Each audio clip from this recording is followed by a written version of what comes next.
You know, we all obsess over getting to that first $1 million invested. It's like the ultimate finish line. But here's the thing almost nobody talks about: what actually happens after you cross it. So let's get into that, because the reality is way more complex and honestly a lot more interesting than you might think. Just picture this for a second. It's 3 in the morning, and you're just looking at your account. Not because you're worried, but because the numbers are just surreal. This isn't some daydream. It's the new reality when your capital gets to a certain size. And believe me, it changes absolutely everything. You know, so much financial advice is kind of like training for a marathon, but having no clue what happens to your body after you actually finish the race. The journey to a million is one thing, but the journey with a million, well, that's a completely different world. This isn't just checking off another box or hitting another milestone. Reaching 7 figures invested is a real, fundamental tipping point, where the very rules of the game you've been playing suddenly get a major rewrite. Yeah, you're not just a wealthier version of your old self. You are fundamentally changing from someone who has to trade their time for money into something else entirely, a steward of capital. And that requires a whole new way of thinking. Okay, so let's start with the math, because this is where the transformation really begins. It's super simple, but the implications are just huge.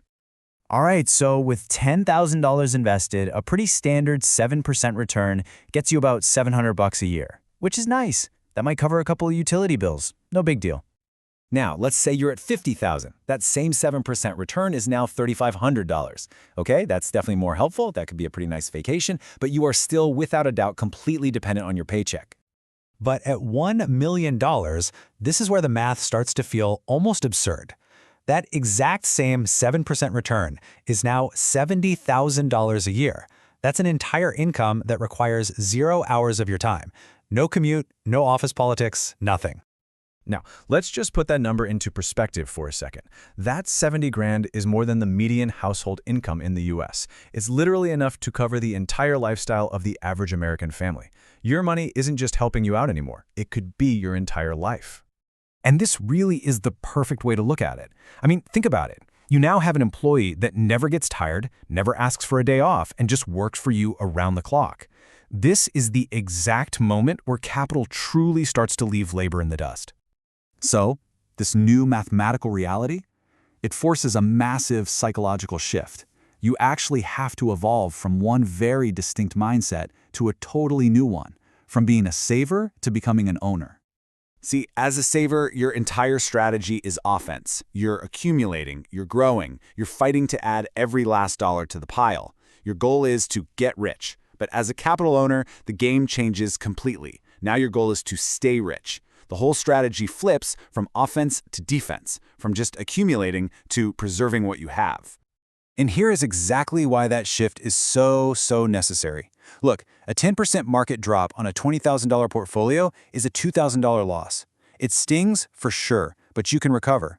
But that same 10% drop on a $1 million portfolio, that's a $100,000 loss. That's a life-changing amount of money, and the emotional weight of a loss like that is just immense. So this new world unlocks an incredible amount of freedom, but it also brings this new and, well, often pretty unexpected set of emotional challenges with it. And this freedom, it's tangible. You can actually walk away from a job you hate. You can negotiate for what you're really worth because you're not desperate anymore. You can take that risk and start a new business. You really start to see that time, not money, is your most precious resource because your basic needs are totally covered. But here's the paradox, the thing that catches everyone completely off guard. Just as you gain all this incredible security, a whole new kind of anxiety can start to creep in. And here's where that anxiety comes from. You can lose more money in a bad week than many people make in an entire year. It is a high-stakes, high-stress situation that very few people can relate to, which, believe it or not, can feel incredibly isolating. So what happens is your risk tolerance naturally has to change. The strategy that got you to $1 million, swinging for the fences, is not the same strategy that's going to help you keep it and grow it. Now the goal is simply not to strike out. Right, so once you cross this line, it's kind of like the financial system has these secret levels that only unlock when you have enough capital. Suddenly doors open up that you never even knew were there. First, you hit that capital threshold. This suddenly gives you access to private markets. We're talking things like group real estate deals or shares in private companies that have really high minimum investments. Then you unlock better leverage with banks, and all of this works together to just dramatically accelerate your wealth growth. This is a huge piece of it. See, when you had $20,000, you were a potential risk to a bank. But with $1 million in liquid assets, oh, you become a preferred customer. They want your business. They're offering you better terms, lines of credit, access to cheaper capital, the whole shebang.